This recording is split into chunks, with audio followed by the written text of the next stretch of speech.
Well, ladies and gentlemen, I told you guys that this would happen. I knew when I heard that ShiftUp was thinking about going public that that is not going to be a good thing for this particular company, because whenever these gaming companies go public, it usually ends up going very badly, right? Their ideology starts to twist. It starts to go from for the player, and then switches to for the investor. And now we're seeing yet another example of this exact thing playing out. So after going public, which recently just happened, Stellar Blade developer ShiftUp is now seeking to employ and publish ESG reports. You are the chosen one!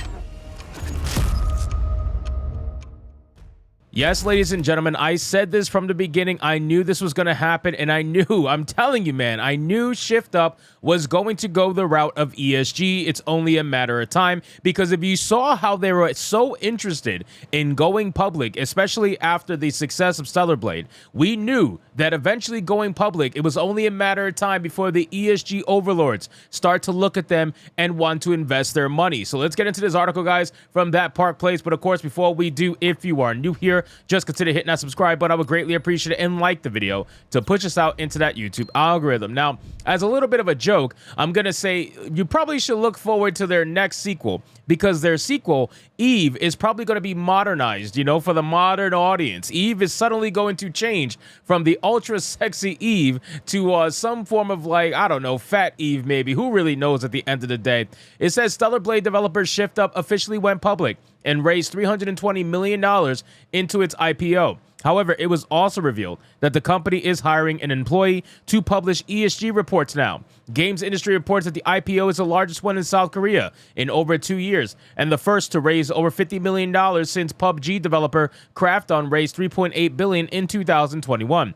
In fact, it was the second largest IPO in South Korea in 2024, only behind HD Hyundai Marine Solutions, which was $553 million offering earlier this year. So they were only about $200 million under Hyundai Marine Solutions, which is absolutely insane. The amount of money that has been raised by ShiftUp is crazy by going public. So of course, they're going to look for more money. It's only a matter of time, man. These corporations, that's what happens, right? When they go public and they get super corporatized from it, they're going to have investors that are all going to have different things that are going to be, of interest to them. And a lot of them, unfortunately, are going to be interested in ESG, because ESG is the biggest grift out there right now in mainstream gaming. If you're not participating in ESG, you're simply not maximizing profits. This is basically the truth, and it's quite unfortunate for gamers. It says after the company went public, a job posting on the company's website was discovered by ex-user Panda Casual for the IR representative or manager. One of the duties of this position is to lead a team in the publication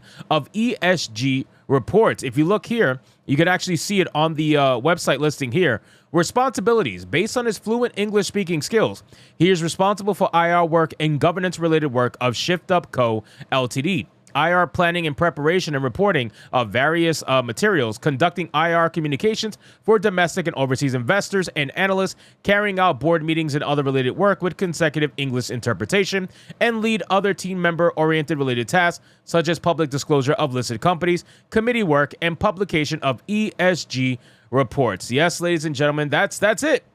That's basically it. Stellar Blade is fucked from now on. Like, I know people were looking forward to the sequel. I know a lot of people were also looking forward to the eventual PC release, but now I'm seeing a lot of people saying they're not going to do it, and I cannot blame them. I cannot blame them at all, because, we supported Stellar Blade when ShiftUp was a private company, and ShiftUp had a different ideology, or at least that's how it seemed. But now what's going to end up happening is they're just going to go down the same route of every single AAA developer, where they're going to be focused on ESG. They're probably going to be focused on DEI at some point, albeit they might be a little bit less considering it's South Korea, but still, they're going to shift their focus to more investor-oriented productions, and that's really what it is, right? When they say modern audience, they don't mean gamers, right? They don't even mean the leftist psychopath. When they talk about modern audience, they're talking about making a game for investors, ESG investors. ESG investors are the modern audience. That's what they mean. So when they target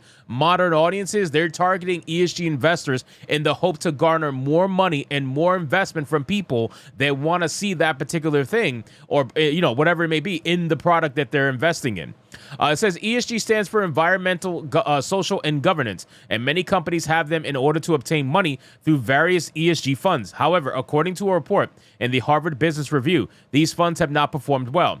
Sanjay Bhagat explained at the end of March 2022, to begin with, ESG funds certainly perform poorly in financial terms. In a recent Journal of Finance paper, University of Chicago researchers analyzed the Morningstar sustainability ratings of more than 20,000 mutual funds, representing over $8 trillion of investor savings. Although the highest rated funds in terms of sustainability certainly attracted more capital than the lowest rated funds, none of the high sustainability funds outperform any of the lowest rated funds.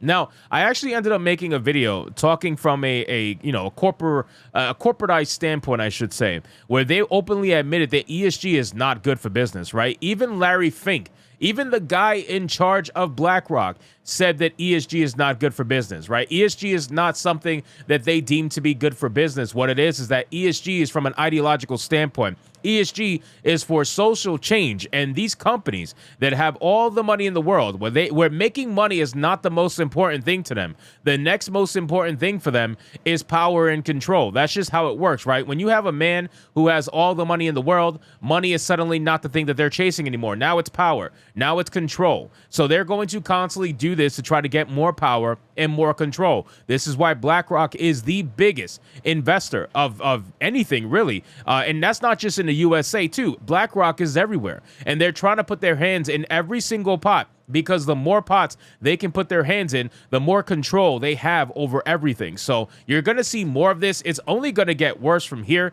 And honestly, like I said, I knew this was coming. A lot of people knew this was coming. We called this from the moment we knew they wanted to go public. It says not only does it perform poorly, but they don't actually deliver on their promise. But got details. ESG funds don't seem to deliver better ESG performance either.